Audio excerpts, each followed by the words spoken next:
Welcome everyone to another week here at The Damage Report. Not only another week though, another Monday, a dantastic Monday with our recurring Monday guest, Dan Evans. Welcome back to The Damage Report. Thank you for having me. Of course, can't replace Francesca at all, but happy to be here for a little bit. Can't replace her, and yet for another week you have. Eventually, we're gonna have trouble remembering her name. That's my fear. No, I'm kidding. I know that. At least it rhymes. Exactly, that's true. But anyway, no, she'll be back and she's doing quite well, which is awesome. But we're also glad to have you, equally awesome. As we were talking about before the show started, you're doing a bit of what we'll be talking about later, a little bit of overemployment, joining us when I hear tell that you have shows of your own. Oh yes, overemployment to the max. There is Good Morning Bad News, which we'll be starting a podcast of very shortly, but follow us on TikTok, of course, for that. And then PowerPort Live, we're streaming every Thursdays up until the election. That is fun. And Audio Face, we just did bonus episodes on Arctic Monkeys and 1975, two really big music bands that came out. Music bands. That's what John calls them. You sound like me. But yeah, check all that out. Follow me on Twitter at Dan from the Web to catch all of those things. Yeah, I did a recent podcast about football and other sports squads that the news of which I follow on the fields and grids. Anyway, yes, definitely do that. And you know, it is an exciting time. Normally, I would wait a little bit longer to announce this, but this is a big week, not only for the news but also for Nina Turner. Unbossed is finally fully armed and operational, and it will be firing at Yavin 4 a little bit later on today, and you can watch live. Cenk Uygur is gonna be joining Nina Turner. You can go to youtube.com/unbossedTYT so you can subscribe and get notifications for that. And I will be joining Nina tomorrow, so everyone better tune in, okay? I'll be scared and alone if you're not there. So you better tune in, it's gonna be awesome. But anyway, with that said, there's a lot that we're gonna be talking about today. Just deeply embarrassing news about America, our culture, our politics that just makes you not want it to be the country we live in. But we're gonna be engaging with it, so get ready for that. And in advance of that, please hit the like button and share the stream so people know we're live. With that said, Dan, are you ready to start this thing? Yes, once people hit the like button and share the stream, I'm waiting, do it. I'm waiting for you. You're right there, do it. I'm watching. Good, appreciate that. They did it. Okay, let's jump into it. One thing I have not done, I've never pretended to be a police officer, and I've never threatened a shootout with the police. Well, and now I have to respond to that. We are moving on, I gentlemen. have to respond to that. And you know what's so funny? I am with many police officers, and at the same time, Mr. Walker, Mr. Walker, excuse me, Mr. Walker. Please, out of respect, I need to let you know, Mr. Walker, you are very well aware of the rules tonight. Yes. And you have a prop. Yes. That is not allowed, sir. Yes. I ask you to put that prop away. Well, it's not a prop. This is real. And he said I have a problem. I never went with law enforcement. It is considered a prop, Mr. Walker. Yes. Excuse me, sir. Yes. You're very well aware of the rules, aren't you? Well, aren't you aware of the rules? He brought up the truth. Let's talk about the truth. Thank you for putting that prop away. Ooh, man, when the moderator's gonna talk to you like you're a tiny little boy who's been acting really naughty. That's not a good sign for your candidacy when you want to be a United States Senator. So that is Herschel Walker, who we've already known for many months has been knowingly telling lies about being a cop or being an FBI agent. And there we're just focusing on that particular sort of lies. There's all sorts of insane lies that he's told about his past. And he decided, no, I'm gonna double down on it. And I'm gonna whip out a fake little badge that they give to people as like, hey, thanks for being with us cops or whatever. Take this thing and put it on your mantle or something. And he brings it to a debate because he thinks it makes him a cop. I've got a replica of Captain America's shield in my garage. Now, yes, it is made out of plastic, but if I hold it up on a debate stage, am I a super soldier? Is that how America works? This is so deeply embarrassing. He should have come to the debate prepared to reassure people that while he has had many missteps with the truth in the past, he can still do the job of being a senator. And instead, he decided, no, I'm going to tell more lies, except now I'm gonna do show and tell at the same time. Dan, what do you think? It was one of my favorite moments of the debate. It got really heated in certain moments, and at least this was a debate that Herschel Walker attended. But yeah, the moment they actually brought out the prop badge, I was thinking, how many people have actually tried to get hired off of their honorary degrees they've gotten from colleges? Because sometimes you get to speak and they'll give you an honorary degree for whatever. Like, how many people try to leave tips in bus tokens or whatever? Like, it's of that line. But what you're saying there, John, is something we unfortunately know about the Republican Party, which is that we're looking at how Herschel Walker will double down and continually lie. Republican voters might be looking at Herschel Walker and going, yeah, look at him. He's not bending down to the media. He's not bending down to that Democrat or whatever. He's gonna be a reliable Republican voter, because there are a lot of Republican voters who don't really care about that morality aspect, unfortunately. Yeah, no, you're totally right. That's definitely an explanation. An alternative explanation potentially is, you might recall that he at one point, I think it was, he said he wouldn't be able to do the Sunday night debate because he's busy on Thursdays or something like that. It made no sense, but he clearly doesn't understand how days and dates work. Is it possible that he thought that was Halloween? And that's just like, like sometimes kids will dress up like the thing they want to be when they grow up. Maybe that's what Herschel Walker was doing, I don't know. But anyway, as Brooke says in the chat, that is how America works, and it is. We're showing you this video. It is deeply embarrassing. It is, if to the extent that you have empathy for people who are clearly going through a lot of trouble mentally, it's troubling, it's distressing in that way. And then layered on top of that is the umbrella of, this will have no effect whatsoever on Republican voters, because why would it and how could it? Like, considering all of they have been cramming his lies and insanity and incompetence down their maw for months and months and months. One little added after dinner mint of him whipping out, as people say, a Paw Patrol badge. Like, how is that gonna? They've already accepted that in their view, he hired a hitman to commit a murder of a baby, and they're fine with that. So once they're fine with that, how is the badge thing possibly gonna get through? And honestly, to some extent, we're wasting our time, not just in a general sense, but in a very specific sense.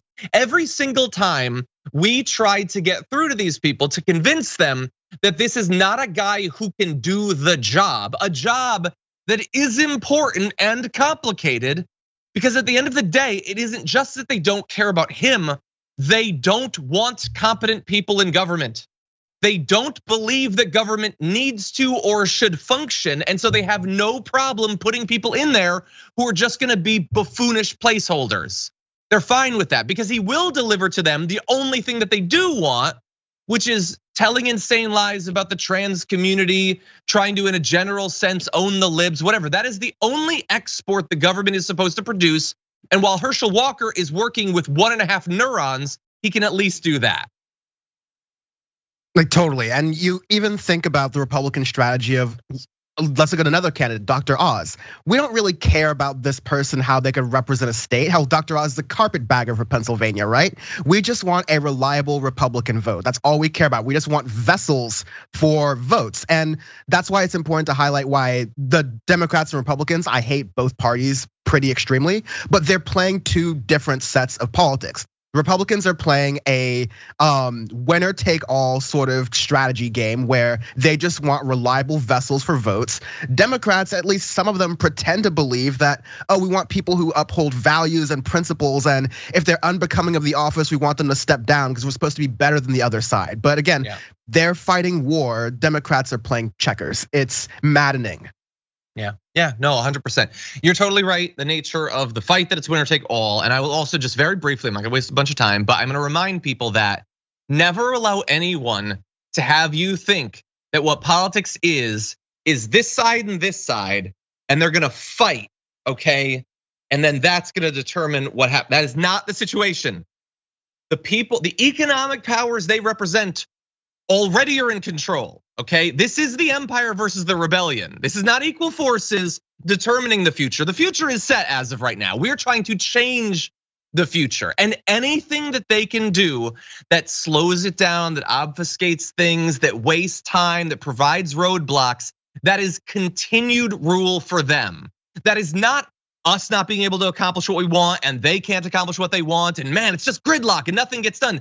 Nothing being done is everything they want done. And please never forget that.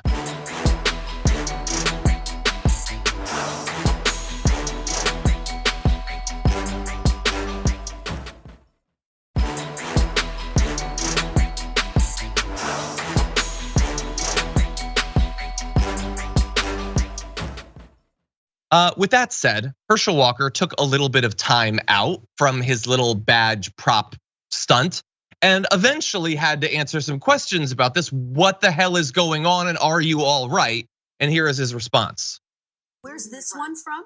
This is from my hometown. This is from Johnson County, from the sheriff from Johnson County, which is a legit badge. Everyone can make fun, but this badge give me the right. Let me finish.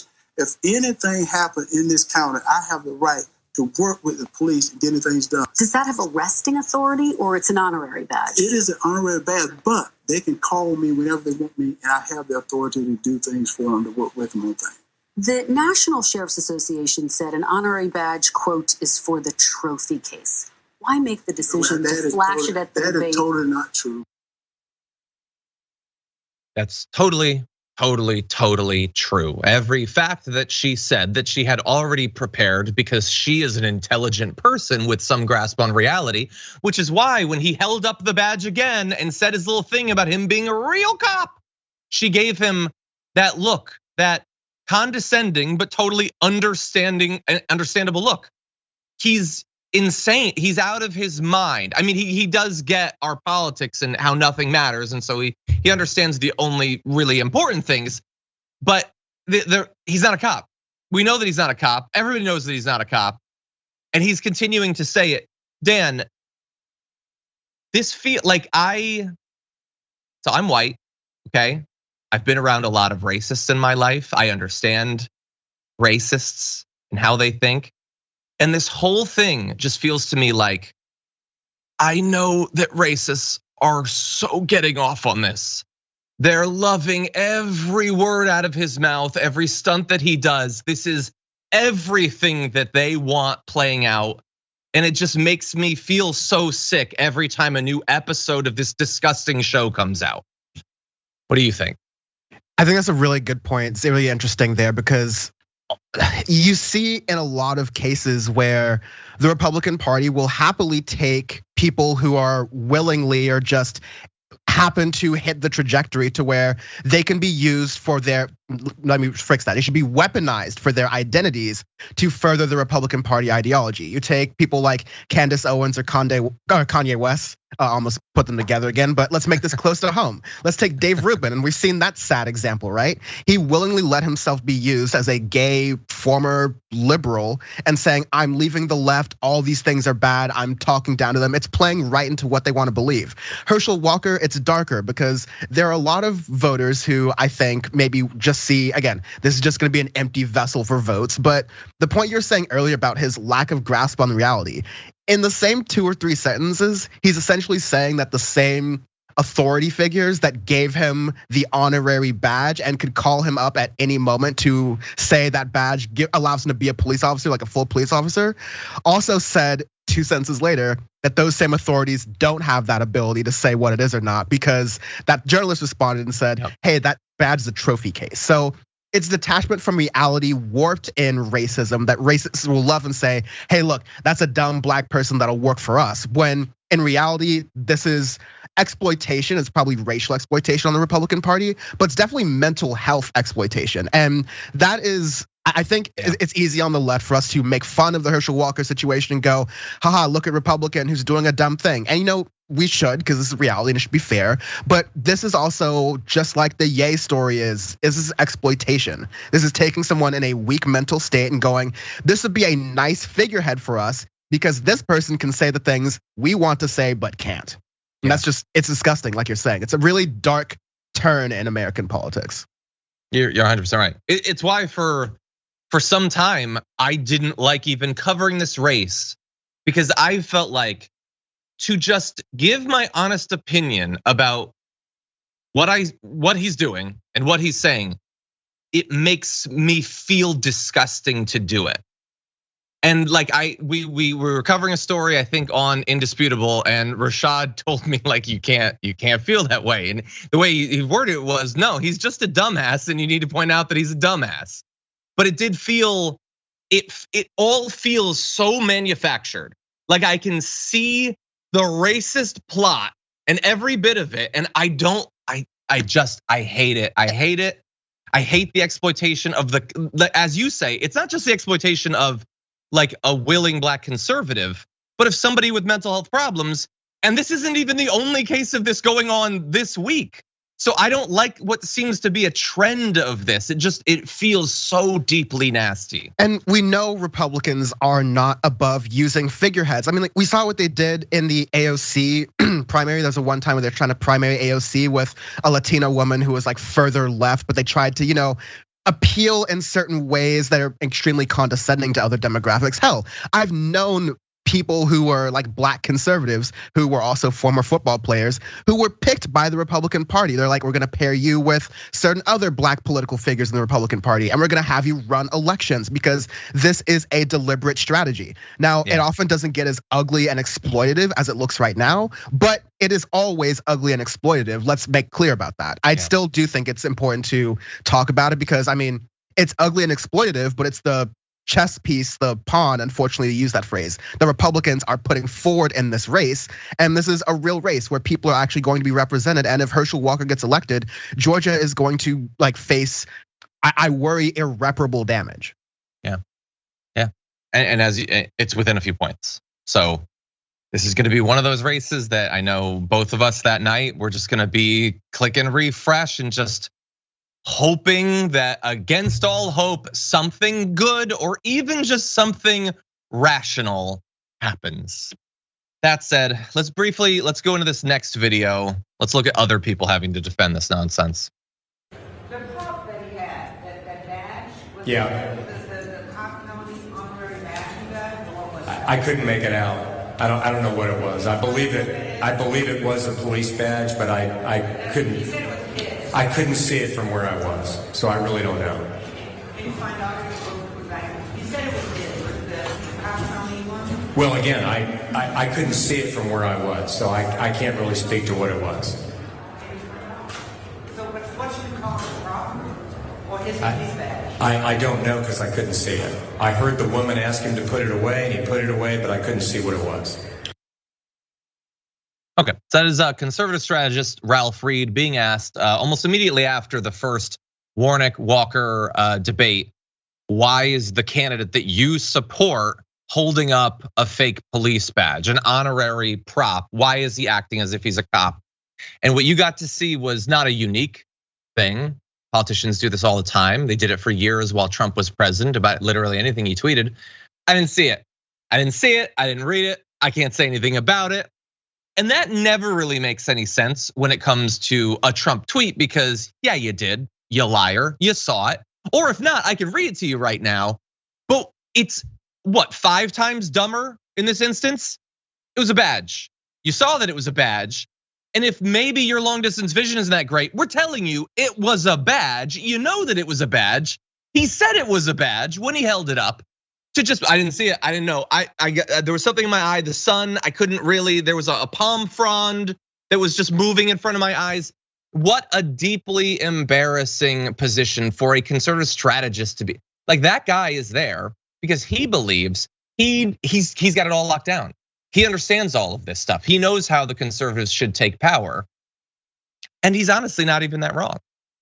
They're choosing the sort of figurehead, the sort of puppet that they want in this race, to do the buffoonish stuff that he refuses to answer for. But along the way, it is gonna look deeply embarrassing for him to pretend that he's the only person in America that didn't see what happened at that debate.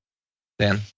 Yeah, I mean, I'll admit it was a little bit hard to make out on TV exactly what it was. But again, you have journalists telling you what it was. And at the end of the day, you are up there as a surrogate for Herschel Walker and the Republican Party.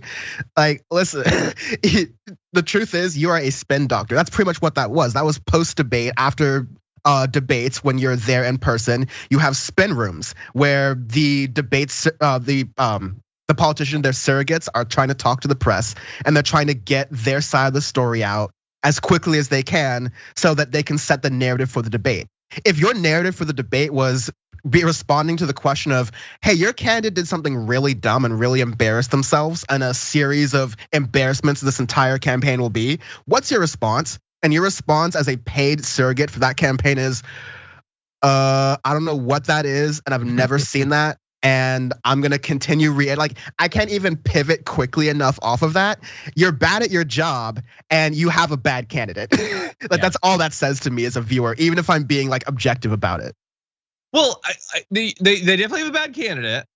I would say he could have done that with a little bit more charisma or something, but they do get their movement. That's what they want. They want Herschel Walkers. And then I will close by saying, in the same way that leading into these midterms, I've said so many times, I don't like Lauren Boebert and I don't like Marjorie Greene. But one of the things that I like least about them is who they're going to inspire to run, because they are demonstrating to a nation that all of the things that you might have once believed need to be true for a person to become a congressperson are not actually true.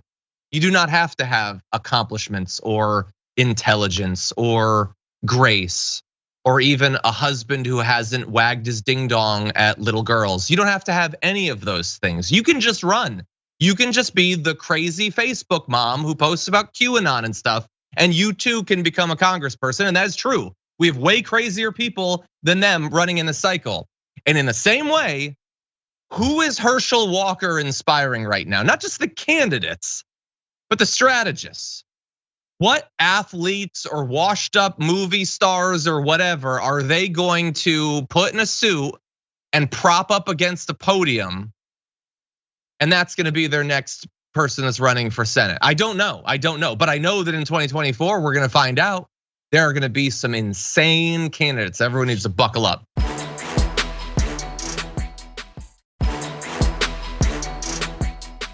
Anyway, okay, time to launch into some insanity, everyone. If you're joining us late, feel free to hit the like button as we launch into more stories, but it's time for that. So we just came out of the weekend and we have to grapple with some truly insane anti-Semitism. Here is your Monday Menace.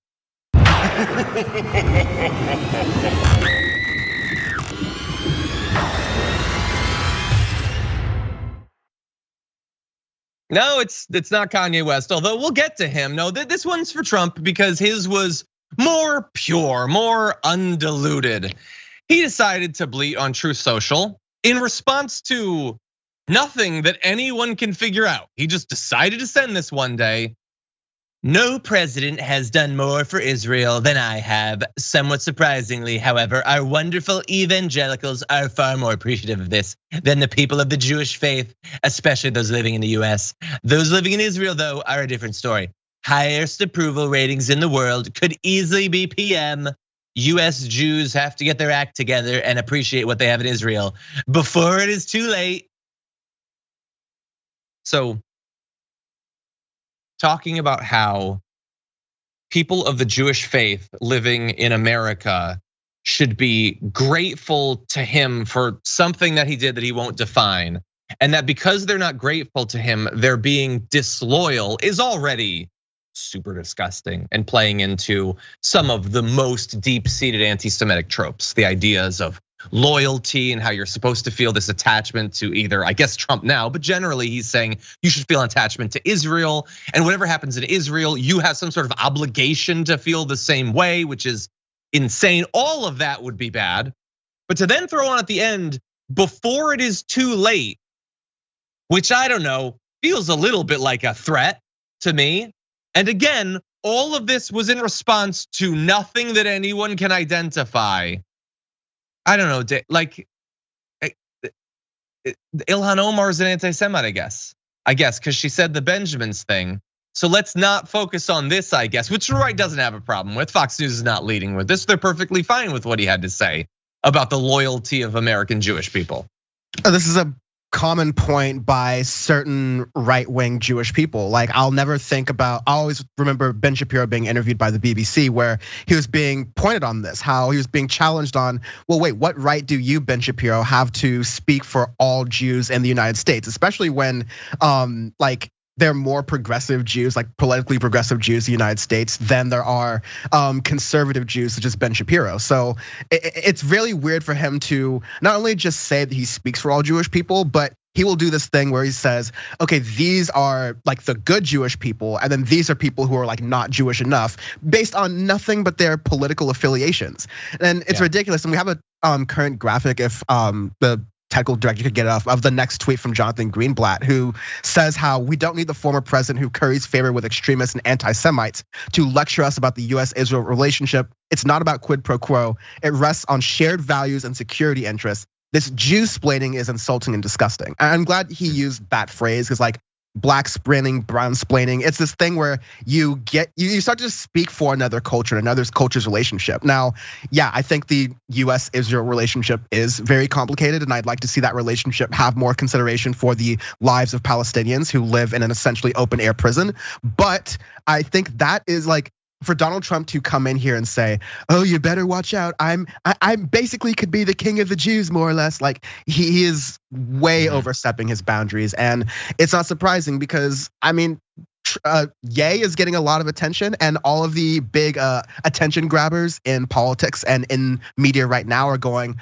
okay, can I touch that? How much of that can I touch to also get this attention for myself? And Trump's doing it as well. It's disgusting.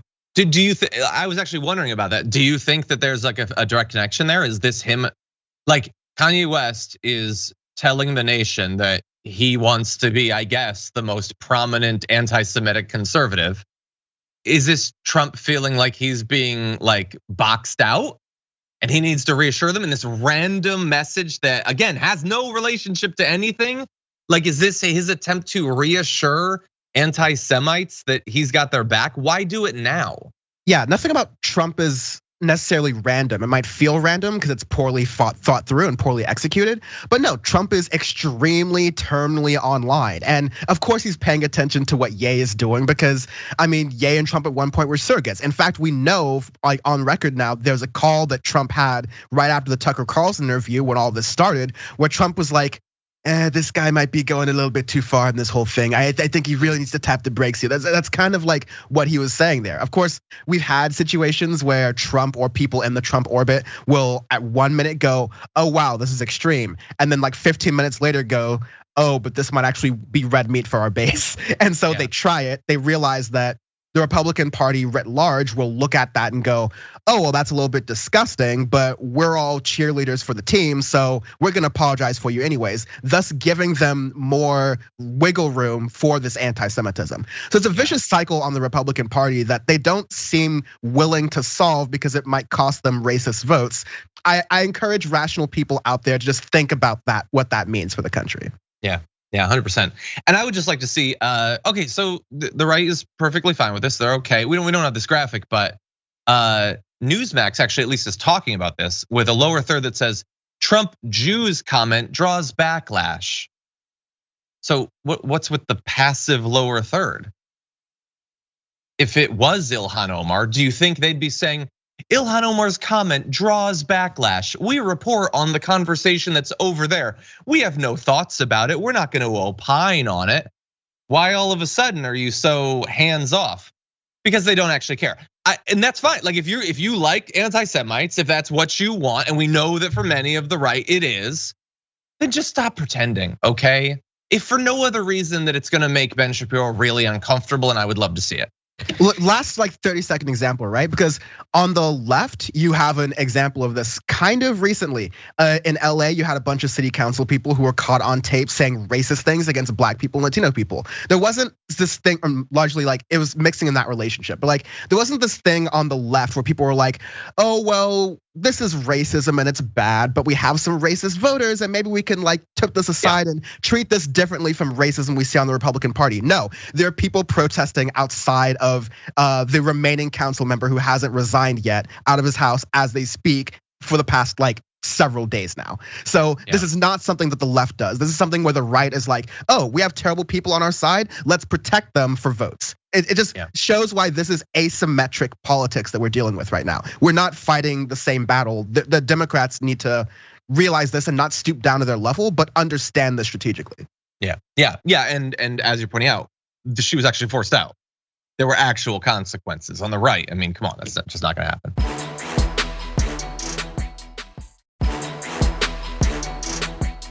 I watched the George Floyd documentary that Candace Owens put up. One of the things that his two roommates said was, they want a tall guy like me. They want a tall guy like me. And the day when he died, he said a prayer for, 8 minutes. He said a prayer for 8 minutes. They hit him with the fentanyl. If you look, the guy's knee wasn't even on his neck like that. When he said mama is his girlfriend. They said he screamed for his mama. Mama was his girlfriend. It's in the documentary. I want to be careful with this subject because... Wait a second, but tell me, could you even really run this interview? Because Mav didn't run my interview. Right. You know what I'm saying? They blocked me out. The Jewish media blocked me out. This right? I'm lit, right? I'm lit. I'm lit. Okay. So they did run at least part of the interview, I guess. And I love him pointing out the difficulty in having some of his other interviews being run, and then seemingly wanting to demonstrate why the trouble existed by immediately beginning to talk about the Jewish media and their control of seemingly everything. And we'll talk about that part, but the bulk of the comment was that Kanye West is now in a position in his life where he just believes about the world anything he hears Candace Owens say. Or I guess Tucker Carlson, who tells very similar lies about George Floyd and the nature of his death. Just to clarify for people who might not have been tracking this tragedy, during the trial against Derek Chauvin, who killed George Floyd, medical experts testified that even though Floyd did have traces of fentanyl in his system, Floyd died from a lack of oxygen caused by the knee on his neck, which a coroner's report affirmed in deeming Floyd's death a homicide. But what would they know? They're only the coroner and medical experts. I mean, they don't have the sort of expertise on the topic that one Candace Owens would have. And so Kanye West is taking whatever remaining cultural power and influence he has to try to convince people to believe fraudulent right-wing narratives about the death of George Floyd. And the fraudulent right-wing narratives, but I remember when we were covering this stuff during that trial, it was some of the most disgusting things that I've seen right-wing media say, because they're like, oh wow, this is bad, but we have to somehow speak out against this. And so Tucker Carlson, all these other right-wing figures were openly taking talking points that were being used on far extreme right-wing hate sites like Stormfront, like other ones I don't even want to mention, like the Chans, etc. And so it's not, I tweeted this earlier over the weekend when I saw this Drink Champs clip, like other than race, and as other people pointed out, like, class, what is the difference ideologically speaking between Ye and like the average Stormfront user? Because this whole, the Jews control the media and George Floyd wasn't actually killed, it was drugs, and black people are all dangerous like this, and white lives actually matter. Like, this is no different from Kanye's, is Kanye this close from saying, I actually regret the fact that I am black and I had children because white people are being replaced and I need to just make sure that I never have children. Like, he's almost that close to saying that, because everything else he is mirroring is white great replacement theory, the stuff that Steve Bannon is trying to push as right-wing fascism across the world. Like, this is serious stuff, all right? And the worst thing I hate about this is that it's being wrapped in this message, which we all should have, of, media gatekeepers and like being able to express ourselves freely. Like, these are things we all care about. TYT exists because there are media gatekeepers within the Democratic Party. But there's a difference between keeping power in control for your own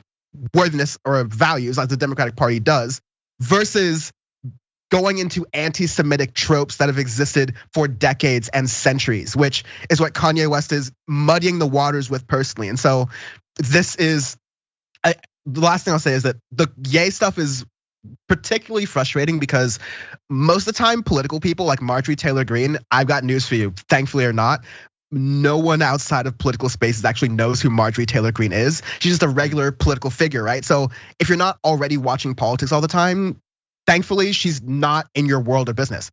But Ye is saying all this stuff to people who don't pay attention to politics, who might be susceptible for falling for this nonsense and actually believing it. That's when it gets dangerous, because that's the real world society out there who already has this distrust of media. And so I've already said enough, but like this is so dangerous. Yeah, and look, I don't know the politics if there are any of the hosts of that show, but that's why you should theoretically be ready to rebut some of this stuff. I mean, I don't know that they could have been expected to know that he was gonna randomly start talking about George Floyd, but I feel like you gotta come back the next day and be like, well, here are actually the facts that came out in the case. But we'll see, maybe some of those facts will once again be legislated nationally because Lee Merritt, who's a lawyer working with the Floyd family, says they are looking at the possibility of some sort of lawsuit, considering that, yes, you cannot defame the dead, but he is spreading complete misinformation, consequential misinformation. It seems like a difficult case to be made, but you can expect that there will be more coverage of this as a result of that. Anyway, with that said, why don't we jump very briefly into this? My question is, will you accept the results of your election in November? I'm gonna win the election and I will accept that result. If you lose, will you accept that? I'm gonna win the election and I will accept that result. Okay, so it goes on like that for quite a while. And let me answer for Kari Lake. She is going to say that it was stolen from her if she lied. I mean, that's the most obvious thing in the world, okay? Like, by the way, still a good job by the reporter to keep asking. You can't twist her arm. You can't make her come out and say it. The only thing I guess you can do is keep asking and make a moment out of it. But the reason we wanted to play this clip of Kari Lake is one, we don't talk enough about this race, and it's a race that Kari Lake looks like she has a good chance of winning. You can see in the most recent aggregate of polling that she's currently up by almost a point over Katie Hobbs.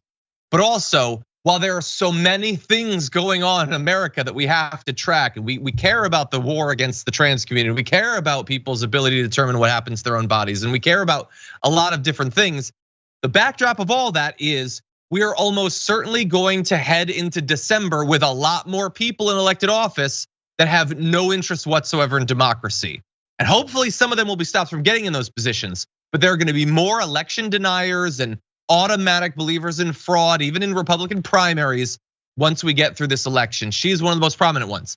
I don't know if it makes you feel any better or worse about the situation, in that this is clearly a performance she's putting on.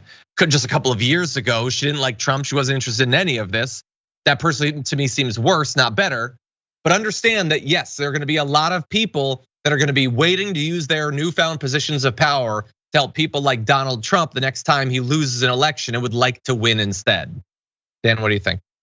Yeah, let's be very clear what this is. They are deciding that we are going to just be sore losers, which is to say that if they win, they will accept the results.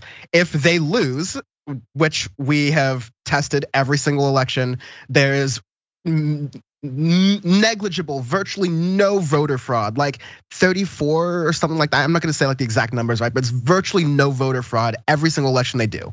So they're gonna say the Republican strategy is either we accept results when we win, or if we lose, we deny them. We never go, hey, you know what? We won this election, but it's very close and we feel like there was some tampering going on by even our side. So, we want a good faith recount to make sure that, we care about election integrity here. Republicans, the party of election integrity. That's what they're honestly trying to say. But in reality, they're not saying, hey, look, there's a Republican here who looks like they might have won when they shouldn't have. They're only saying that any Democrat winning is an illegitimate election. And they're going they're going far enough to say that in practice, but like many political things, it seems like a lot of society is just gonna go, okay, well, that's one side and the Democrats have another side, and they'll come in the middle and no one will be happy kind of compromise thing, this compromise dogma that we have. But no, this is it. This is what breaks the democracy. We all talk about being like in a point where we're at the end of an empire. That's the last domino. If one party decides that, okay, the only elections that are legitimate are the ones where we win, that's the dictatorship. That's it. And I'm gonna tell you, you might think that, oh, this is a low tax dictatorship where I get to carry my gun around all the time and I get to choose from 40 different kinds of cereal in the aisles. Dictatorships are not fun for people who are not the dictators or the dictators' families. And so, good point. George Carlin said it. It's a big club. You ain't in it, no matter how much you think you are. So we should be worried about this. We should. Another one we're gonna be watching like hawks on election day. Okay, with that, we're gonna take our second break of the hour. When we come back, we're gonna give you an update on what's going on in Ukraine after this.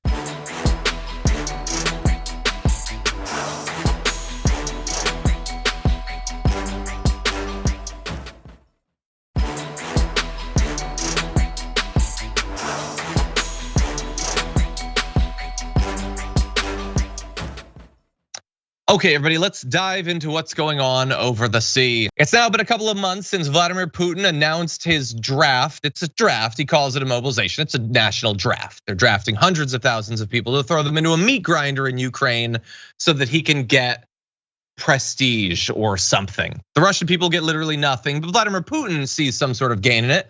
And you're probably wondering, well, how is that going? Well, here's how it's going. On Friday, he announced that 16,000 recruits have already been deployed to combat units, so they're fighting in Ukraine right now. Some had as few as 5 to 10 days of training, which is probably enough. I'm not an expert, but that's probably enough to fight a war. So they're already at the front, and they're already dying, to be clear. One conscript who was interviewed was asked about his shooting practice. He said once, 3 magazines. He shot 3 magazines, and that was his training to go to war. Other men are observed as having no machine guns, nothing, no clothes, no shoes. Half of them are hungover, old, at risk. The ambulance should be on duty. In one video that went viral, a recruit from Moscow assigned to the 1st Tank Regiment said that the regimental commander had announced that there would be no shooting practice or even theoretical training before the men deployed. And elsewhere, scores of soldiers ready to be sent to the front had people passing things through a fence to them. Boots, berets, bulletproof vests, backpacks, sleeping bags, camping mats, medicine, bandages, and food, because it is not being provided to them by the actual military. And so if you're wondering, well, wait, that seems like a recipe for a whole lot of these recruits to be killed in Ukraine. Yes. That is what is going to happen. It is needless, it is awful. Every single one of those deaths, there is no reason that it needs to happen. They can and should leave right now. If not today, tomorrow would be a great day too. You could just get out of Ukraine, but Vladimir Putin is not allowing them to. And we've got even worse information about how they're getting some of these soldiers. But Dan, what do you think? Yeah, I think that this should naturally show that Vladimir Putin and his regime are at a weak point here, because the whole point of this special military operation, as they were trying to call it internally, was that it wasn't going to affect the lives of regular Russian people. It wasn't going to affect the economy, even though there were worldwide sanctions going on, and that it would be over in a couple months. None of those things are happening. And now you're having it affect people at the most that it can, where you're having people, like, apparently we're getting reports of the Russian police pulling people out of apartment buildings, coffee shops, just pulling them into conscription. Homeless shelters.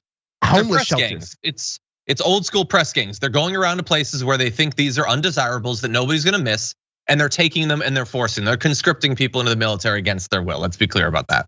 Yeah, and the issue in the beginning of this invasion was that the people who were part of the Russian military, who theoretically had more than 3 magazines in a week of training, were already getting slaughtered by the Ukrainian military. So like, by sending even less prepared troops with even fewer weapons and even fewer defenses, I mean, it's like the Starship Troopersification of the Russian military operation. Like, it's just like one of those war movies in the first 20 minutes where the first wave of people get killed. But like, in reality, like, I think of this in an international like solidarity kind of sense. Like, these are just regular people, often working class, who are just tossed into this condition to die because of their dictator's ego issue.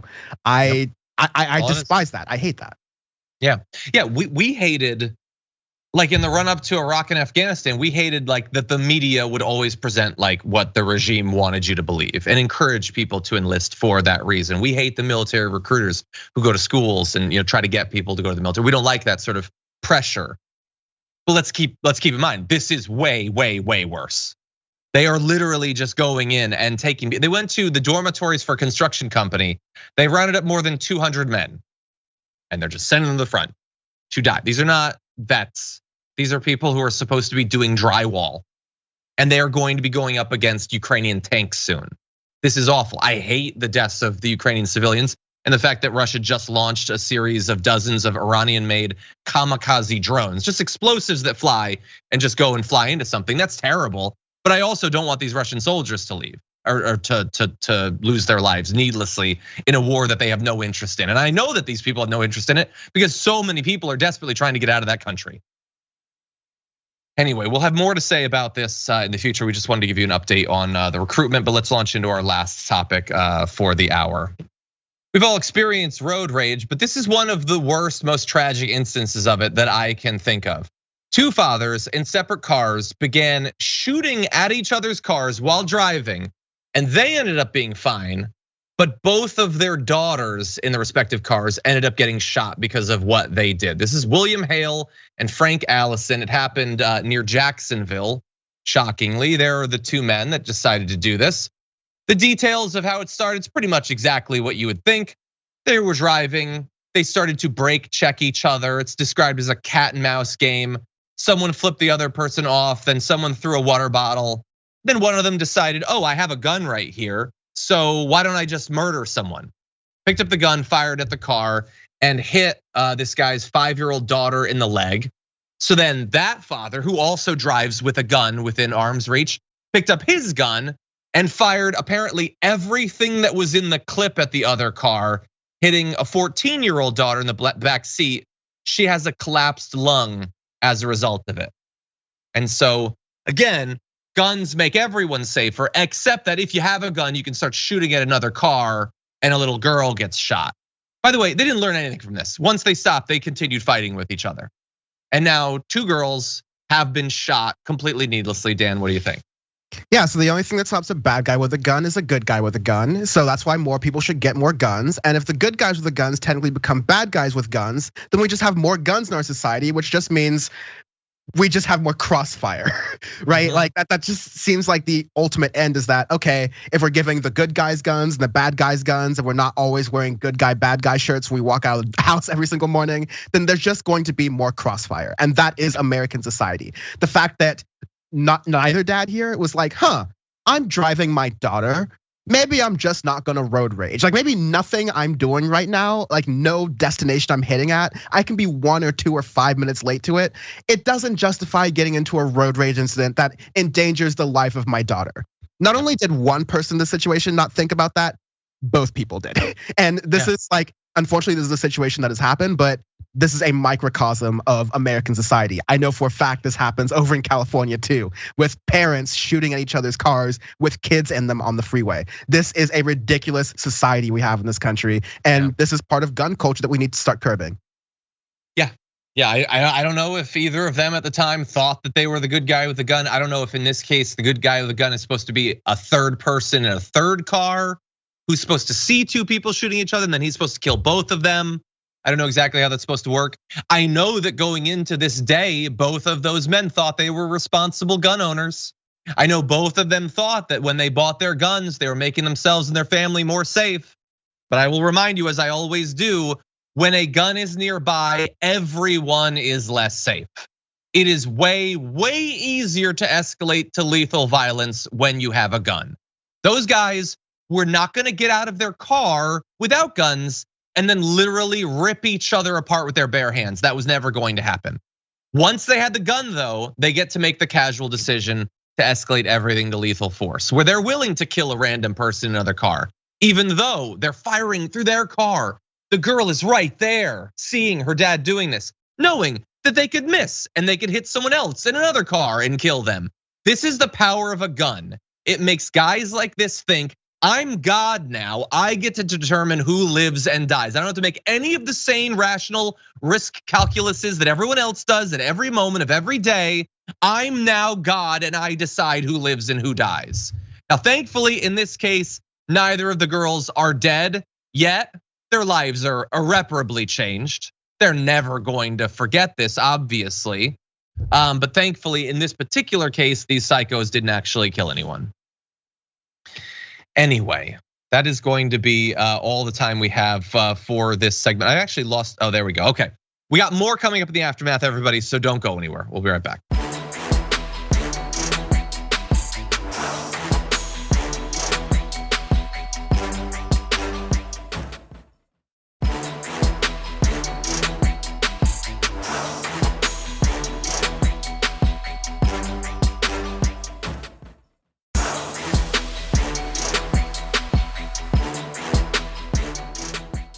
Thanks for listening to the full episode of The Damage Report. Support our work, listen ad-free, access members-only bonus content, and more by subscribing to Apple Podcasts at apple.co/TYT. I'm your host, John Adarola. I'll see you soon.